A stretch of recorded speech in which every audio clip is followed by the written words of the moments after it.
geedigii nololeed ee Jibriil Ibraahim Cabdulle.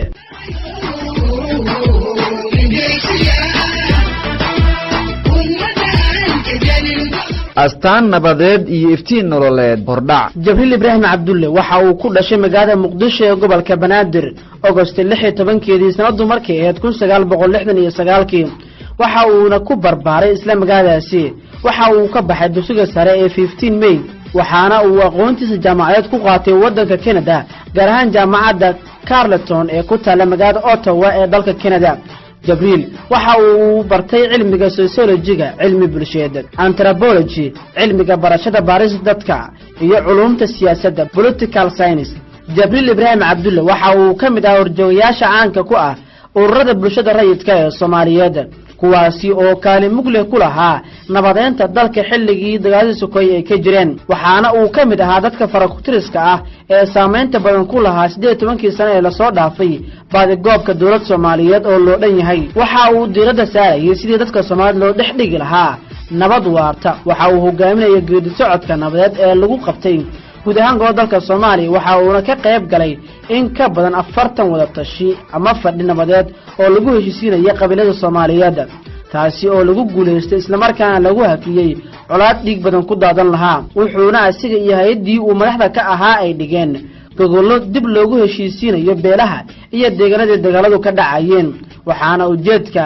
la isku sacbasaarayay ahayd sidii aasaaska nolosha looga dhabayn lahaa iyo kan dawladnimo. Jibriil Ibraahim Cabdulle waxa uu gacan la talan iyo taageerin siiyay dawladihii la soo dhisay haba ugu horeysay dawladda lagu dhisay Kenya ama dawladihii lagu dhisay Kenya iyo Djibouti. waxa uu la soo shaqeeyay ururada IGAD, EU, AU, UN iyo kuwa kale kuwaasi uu kala shaqeeyay howlaha dib u heshiisiinta iyo maamul sameynta dalka. tani ayaana keentay in Jibriil Ibraahim Cabdulle ummadda Soomaaliyeed meel walba ay joogaan ay ka codsadaan isla markaana ay soo dhaweeyaan inuu isku soo taago jagada madaxtinimo ee Soomaaliya si uu ummadda u samata bixiyo. Jibriil Ibraahim Cabdulle qof ahaan waxa uu ku guuleystay qabashada howlaha soo socda Neighborhood Coalition for Dispute Resolution oo ah hay'ad maxkamad la'aan xalisa khilaafaadka bulshada oo saldhigeedu yahay Canada. sanadkii 1995 Jibriil waxa la guddoonsiiyay abaalmarinta hogaaminta ee loo yaqaano Canada Leadership Award. isla sanadkaas waxa uu noqday qofkii Soomaaliga ah ee ugu horeeyay uguna da'yara ee gobolka Ontario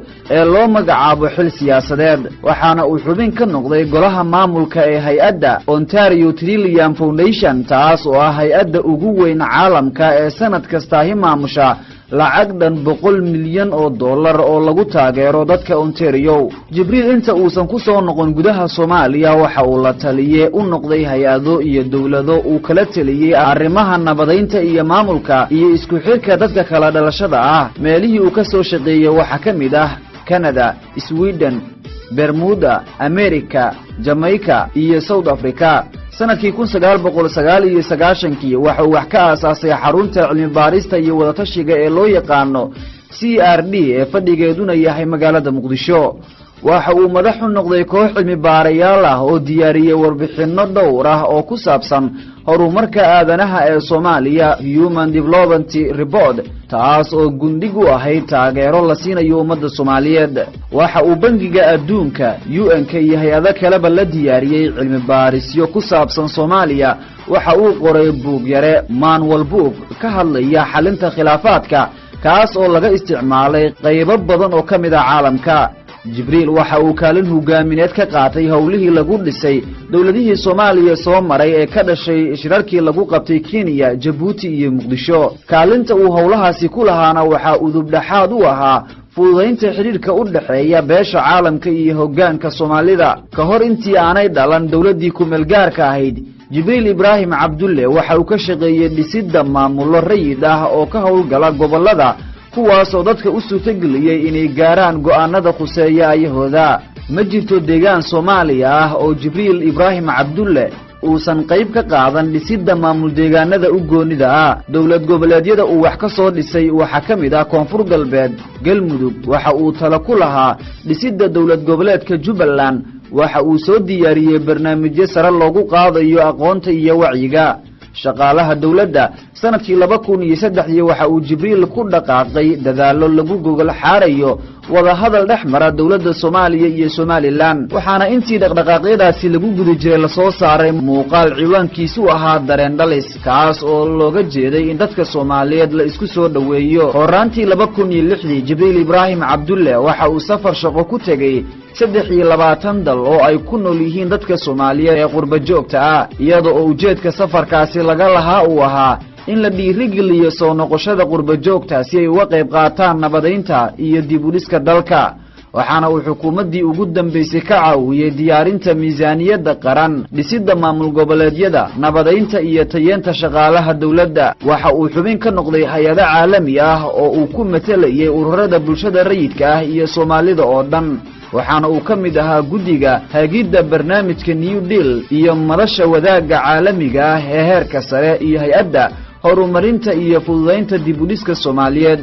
Somali Development and Reconstruction Facility oo loo soo gaabiyo SDRF oo kormeerta kaalmooyinka la siiyo Soomaaliya hay'adda fududeynta dhaqaalaha Soomaaliyeed Somali Financial Facility oo kormeertay kaalmaha lacageed ee dawladda Norway ay ugu deeqday Soomaaliya howlihiisii arrimaha bulshada gaar ahaan dib u heshiisiinta shacabka iyo maamul dhisidda waxay dhaxal siiyeen Jibriil inuu hanto kalsoonida shacabka Soomaaliyeed sidaasi oo kale waxa uu Jibriil helay kalsoonida beesha caalamka kadib markii lagu bartay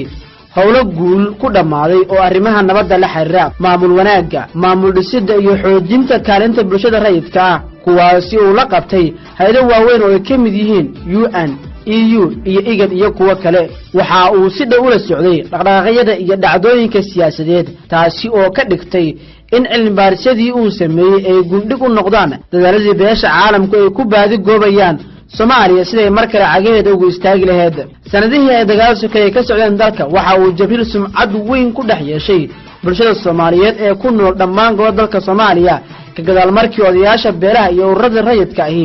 ay kala shaqeeyeen sidii loo joojin lahaa dhiigii ku daadanayay colaadihii ka socday gobollo ay ka mid yihiin Bay, Bakool, Banaadir, Jubbooyinka, Hiiraan, Mudug, Shabeellooyinka iyo deegaano kale Jibriil Ibraahim Cabdulle waxa uu goobjoog u ahaa shirarkii lagu dhisay dawladdii uu hogaaminayay marxuum Cabdullaahi Yuusuf Axmed dawladdii madaxweyne Sheekh Shariif Sheekh Axmed dawladdii xilligeedu dhamaaday Xasan Sheekh Maxamuud waxa uuna Jibriil hormuud ka noqday qaar badan oo ka mid ah barnaamijyada lagu kaalmeynayay dawladahaasi isaga oo ka dhignaa isku xirihii dawladihii Soomaaliya lagu soo dhisay dibadda iyo waxgaradkii beelaha ee gudaha joogay Jibriil Ibraahim Cabdulle waxa uu ka mid ahaa aasaasiyaashii ururada bulshada rayidka ee Soomaaliyeed oo iyaguna horkacayay dadaaladii lagu badbaadinayay dalka intii dagaal sokeeye ka socdeen oo aanay dhismin dawladihii ku meel gaarka ahaa qaar badan oo ka mid ah maamulada dalka ka jira ayaa waxa ay ka dhigan yihiin tusaalooyinkii howlkarnimada ahaa ee Jibriil Ibraahim Cabdulle maadaama uu isagu gacan ka geystay dhismaha maamuladaasi marka la eego dhammaan howlaha uu ka soo qabtay arrimaha bulshada Jibriil waxa uu ka mid yahay shakhsiyaad Soomaaliyeed oo leh astaamaha dhexdhexaadnimada iyo ka go'aansho waxqabad waxaana intaa dheer in uu Jibriil ku tilmaaman yahay mid ka mid ah dadka u dhaxeeya isku xirka shacabka Soomaaliyeed gudaha iyo dibadda Jibriil Ibraahim Cabdulle waxa kale oo lagu xasuustaa kaalintii weyneed ee uu ka qaatay dib u soo celinta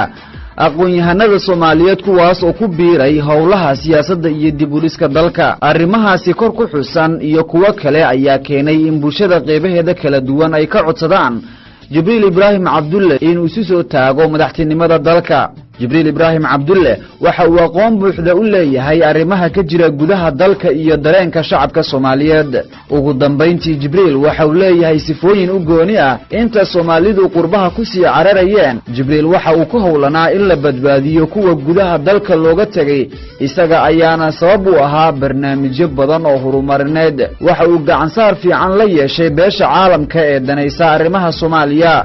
waxa uu leeyahay faham buuxa oo la xiriira qaabka caalamku u dhaqmayo iyo sidii Soomaaliya uga faa'iideysan lahayd sidoo kale waxa uu xiriir la leeyahay Soomaalida qurba joogta ah ee ku dhaqan dalal kala duwan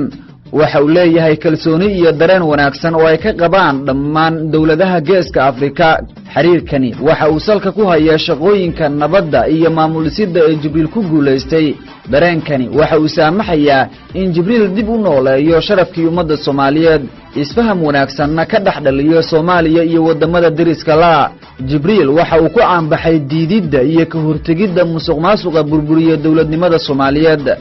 jibriil waxa uu soo maamulay lacag kor u dhaafaysa 50 milyan oo euro isaga oo lacagtaasi u maamulay si wanaagsan waana arrin uu ku mutaystay jibriil ammaan iyo abaalmarin